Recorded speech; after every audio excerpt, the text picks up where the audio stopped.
Welcome to the Soulful CXO, where we discuss leadership principles, core values, health, wellness, and resiliency. I'm Dr. Rebecca Wynn, the founder and the host of the show. Do you have a topic or guest you would like to be featured on the show? Would you like to be a sponsor? Please reach out to me on LinkedIn or email me at rebecca@soulfulcxo.com. Please go to our partner, Cybersecurity Tribe, for weekly show recaps and other resources. Listen and subscribe on your favorite podcast app. Now sit back and enjoy the show.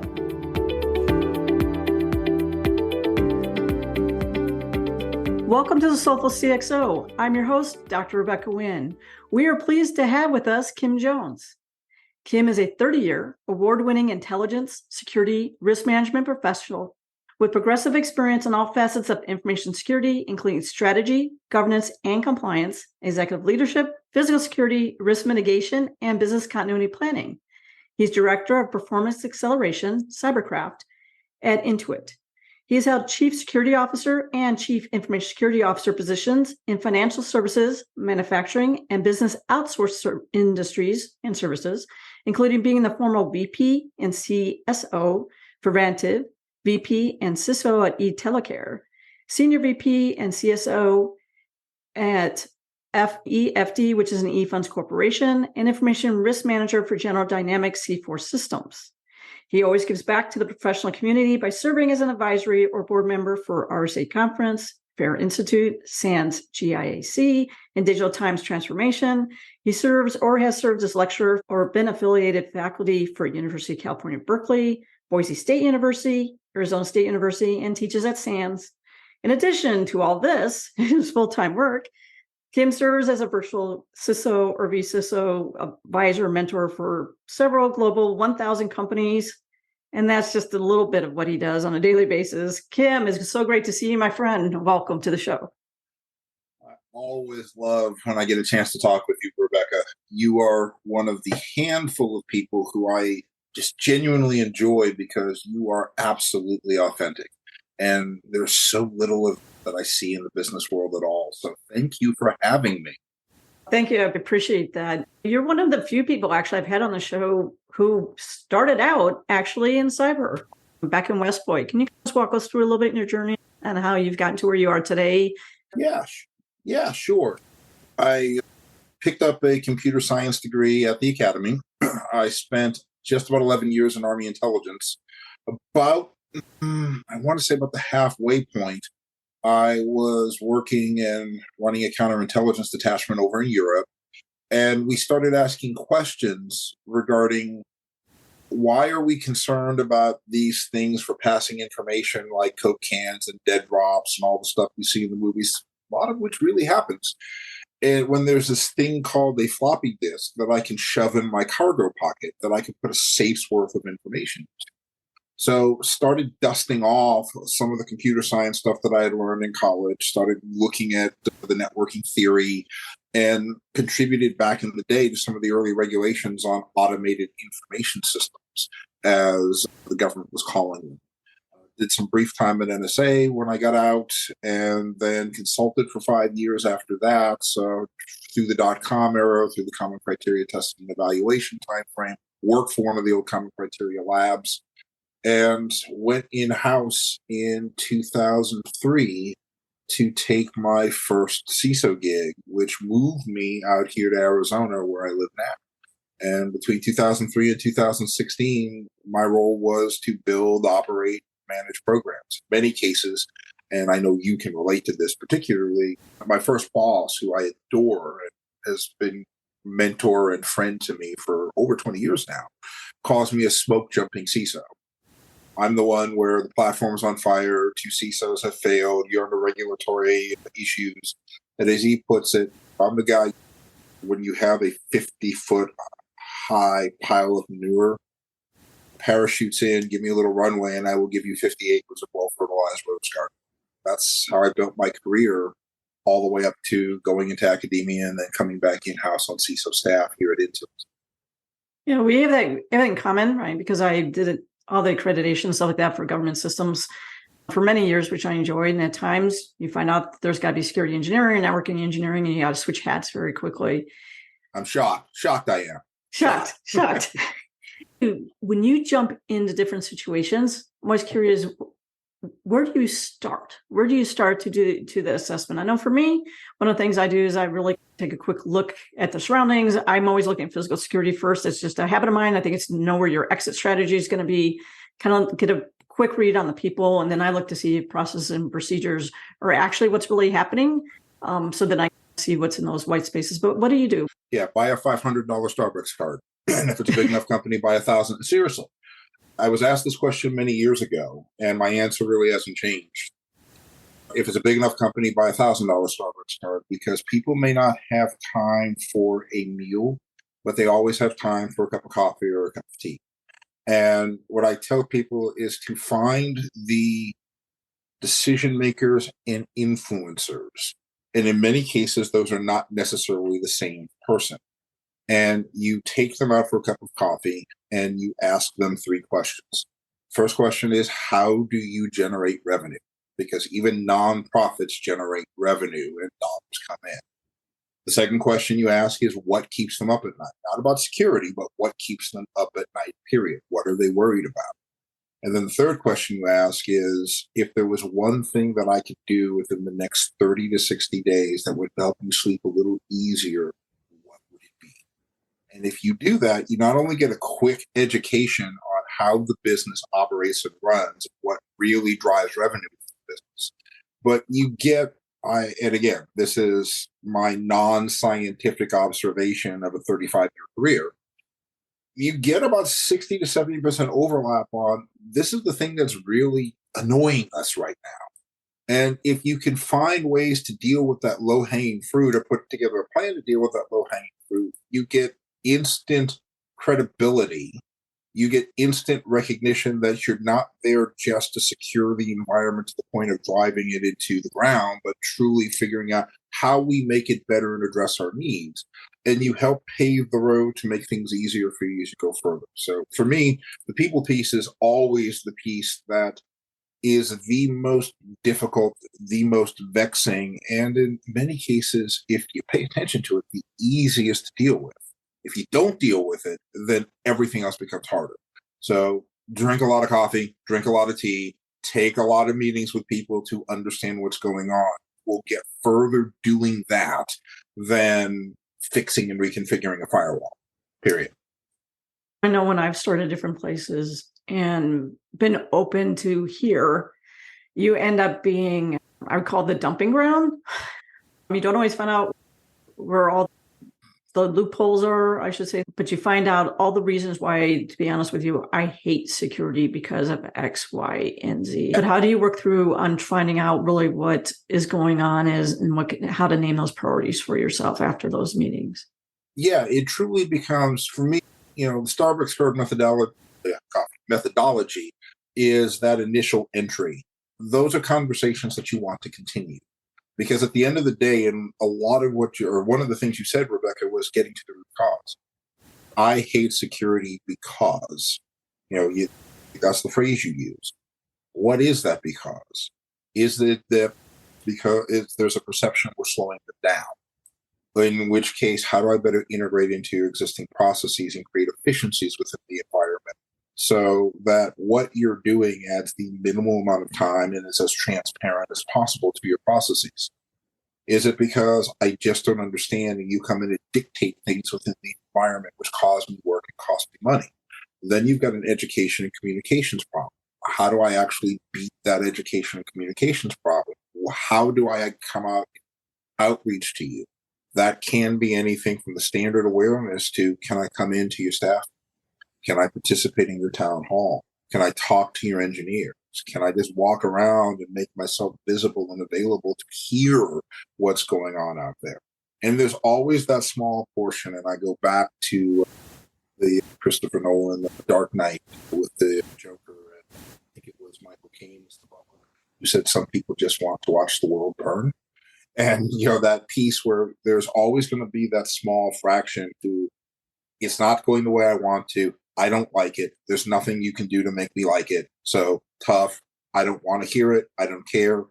But if you can reduce that fraction to that small subset and are surrounding yourselves with people who said, I don't know what the problem is. I talked to Kim and he gave me another way to do it, which works.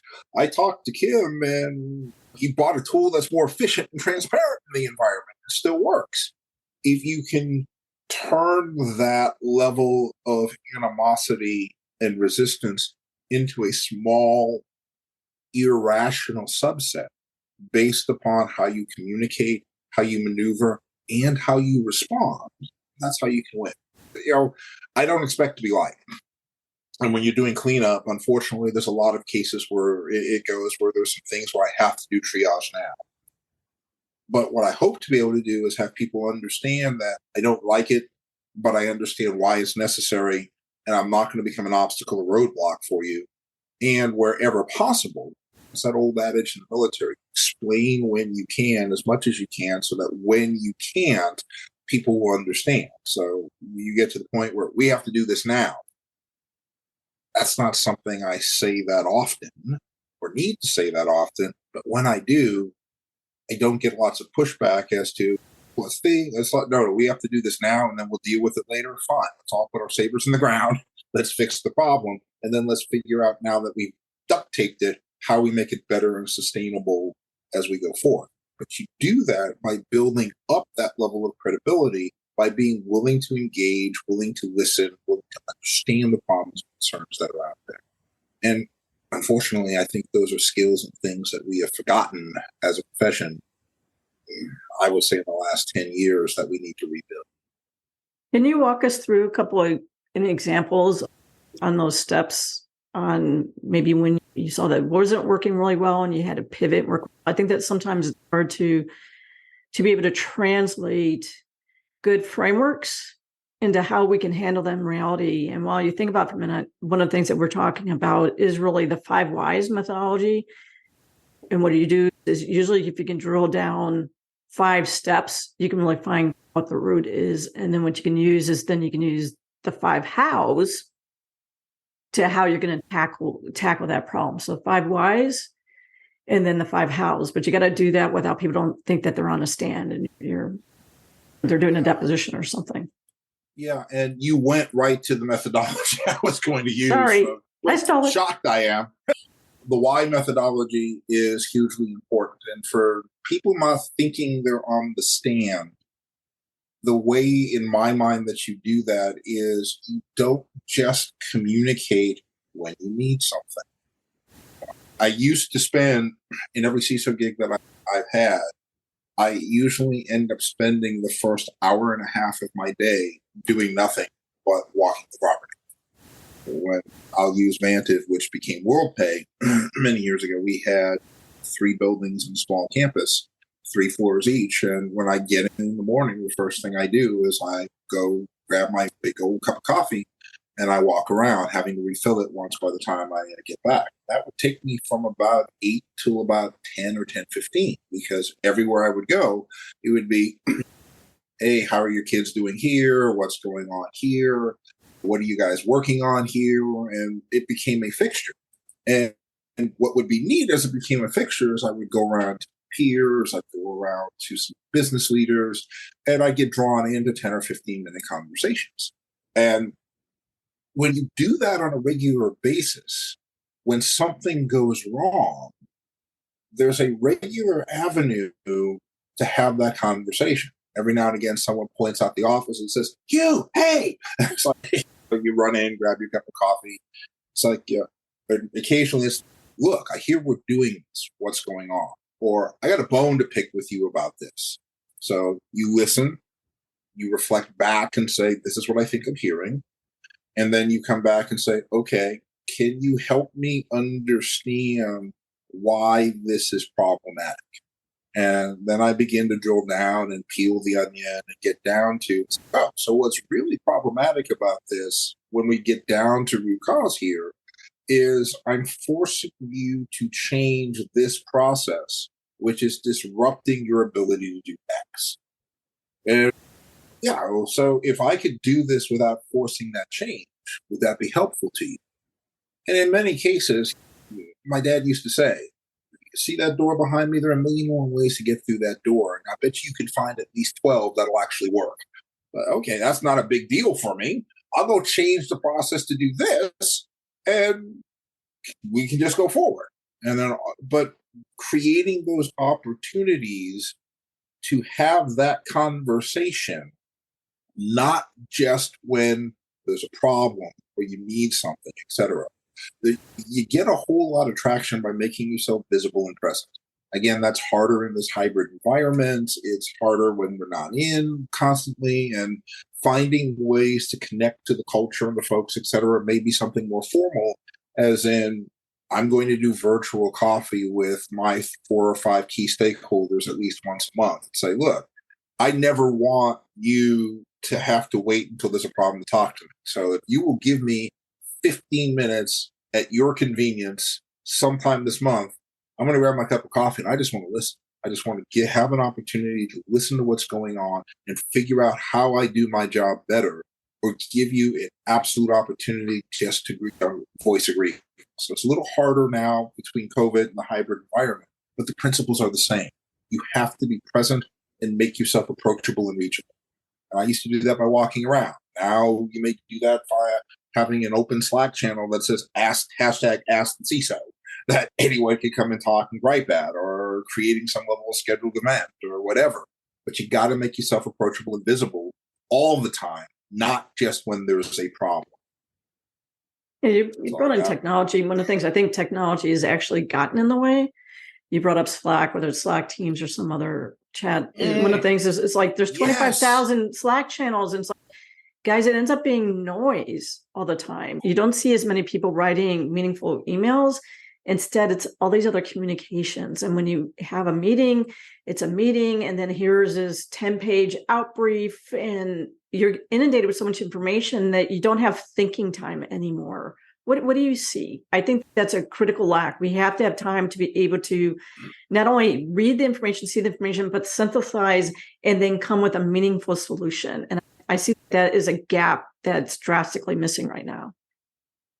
Yes. And you mentioned so many things in that, Rebecca. So first, let's start with email, and then let me answer your question. Because of the multitude of technologies out there, we are preconditioning ourselves to assume that it is all voice. And we're not paying attention to it. We're not giving it the time it deserves. And we're losing the nuggets that exist within those communications by letting them sit or linger, et cetera. Slack's supposed to make things better. It's instantaneous. I got 150 Slack channels open, and I don't see your message come through because they're all coming through willy and nilly in the background.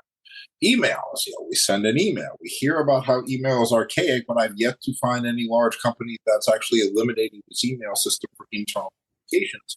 And then we drop everything in there, and then nobody clears their email queues. Between my personal business, my work business, the schools I teach at, and just my home life, I have 9 email accounts. I go to email 0 at least once every 2 weeks, which means I force the clearing of those emails to make sure that I'm not letting things linger. That's a discipline that I think we've forgotten from an operational standpoint, and helps make people think that you don't appreciate or value the contribution that you're giving them, because you're letting the questions that they're asking linger. Now, going back to where you started with this in terms of think time, yes, absolutely. Got to carve that out. And you've got to figure out when you're going to carve that out in your schedule. Is that going to be 1 day a week? Is it going to be X number of hours a day? And you have to carve it out in a way that doesn't impede with family time, et cetera. As a CISO, you're a strategist. Your job is to think about not what's right in front of you, but to think at least 3 to 5 steps ahead, and how you're going to position your organization to better move in that direction. Part of that means how I'm going to grow the people who directly work for me, so that I can create that level of space and time to think that far, even further. But until you get there, you've got to carve out that think time. And for me, that think time used to be, when I was actually sitting in the chair, it used to be from 7 to 8 in the mornings. So I would get in the office early, I would have my cup of coffee, and before I would even begin to look at email, I would sit down for an hour and say, okay, what's coming down the pike that I need to worry about? Where are we looking at the next year? What do I need to do about people in the environment? What's the tech that's coming? And that would give me 5 hours a week just to sit down in my space before most people were there and get left alone. Then from 8 to 9, I would prioritize the email calling as I began to go through and make sure I haven't missed anything, and then I would dive into my day. Yes, we're not thinking, and because we're not thinking, we're not acting, we're reacting. If you're thinking about the problem, particularly strategically, you will act and not react. And until we strengthen that muscle as a profession, we will always be on our back foot, and that's not good. That's one of the challenges that I've seen more recently here with the chief information security officer reporting to the chief technical officer. And don't get me wrong, I've had some really great ones in the past. I've had some really off ones in the past where they want you to be a tactical CISO. So you're putting out fires all the time and not allowing you to be strategic. I'm always saying, guys, if a holistic answer is what's going to, from an enterprise risk management, mitigate your risk over a long period of time. If you're always doing tactical, you're just trying to buy what is the best solution for that moment, but it's not really good on operational costs or things along those lines. So what do you see with tactical versus strategic? Let me poke at that a little bit, because you brought in a few things there, including reporting structure. And while reporting, and I'm not going to, because we could spend another half hour ourselves just going down the reporting rabbit hole in various and sundry ways. So I don't want to go down that rabbit hole, but I want to try and tweak the perspective as to, I think, why the technical reporting structure can be challenging. I'm not saying it's incorrect or correct, but it can be challenging. I recently, about 8 or 9 months ago, was introduced to Simon Sinek's book, The Infinite Game. And it talks about finite versus infinite games, and that a finite game has a set number of players and a set number of rules and a set time frame. And you know what the definition of success is in a finite game. Infinite game, the players can change on a regular basis. There are no rules. How you strategize regarding doing it can shift on a dime, and there is no time limit. And I had one of my Berkeley students actually propose the statement that security and information security and cybersecurity, by definition, is an infinite game. And stepping back from that a second, now compare that to the rest of the technology organization.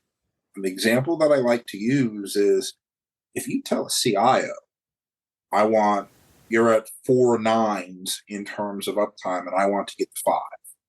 CIO knows exactly what they need to do, exactly within their tech stack what they need to alter to do it, exactly the amount of money that needs to be spent. And barring any major changes within the tech stack, they know that if I do these things, I will achieve that end. When you're taking an organization that you believe is just another portion of the tech stack and having them play an infinite game when technologists are playing finite games, you now say, how do I employ this individual to be effective collectively within the staff? And then you start answering questions as to how much money I spend, how big they need to be, how much time do they need to take, all things that we as a security profession have struggled with in the years that you and I have done this. So I would contend that the reason many technology organizations are forcing the tactical response to a cybersecurity team within their org is because that is something they can understand and control. In other words, that is a finite portion of the infinite game that we can get our hands around. And what we need to do better as a profession is to try to figure out how we show value to the business entity playing the infinite game that we are, and show those strategic pieces. And again, I would contend we've lost that muscle over the past decade. We need to regain it. It's always interesting when people say security and even compliance or privacy has to do a better job of running with the business, playing nice with the business. And I tell people, I do agree that we need to be thinking more from a business proposition perspective. But sometimes the answer is, if you want to do that, then you're going to be out of the enterprise risk tolerance that you're willing to accept. And these are some other course of action. So sometimes you have to be able to tell them the true story. I'm going to deliberately interrupt you here because Yep. that assumes that's a either or proposition. You and I have been around more than a half day, and we know that's not the case. We do understand, and for me, that's a communications issue, and that's a positioning issue that, again, I keep talking about 10 years ago, so let me frame this conversation to help frame this answer. Way back when dinosaurs roamed the earth, when I took my first CISO job about 20 years ago, there was a movement afoot to say, by business to say, hey, this security thing is just another area of governance within the organization. And we have multiple areas of governance within the organization. So if I can appropriately govern this area, I can, as I can in all governed areas, reduce the risk and create process that works in the environment. And we saw the pendulum swing away from the tech heavily into GRC. We saw degrees being created for information assurance and people poo-pooing the need for understanding the tech and understanding the threat, etc. And during the same time, we became more data-driven. We moved from data center to wireless to offshore to outsource to cloud, and the list goes on. And we saw the level of risk and the level of incident go up because it's not just about the governance structure. It's also about understanding the tech and managing risk in the middle. So theoretically, we should swing right back to the middle. Human nature being what it is, we didn't. We swung 180 degrees out and said, you don't need this governance crap. All you need to do is to understand the tech. We went to market saying we can understand the tech. We go to market for students saying, you can hack for a living and make $10 quintillion and you don't have to know anything else. And that's how we go to market within the environment and did for quite some time.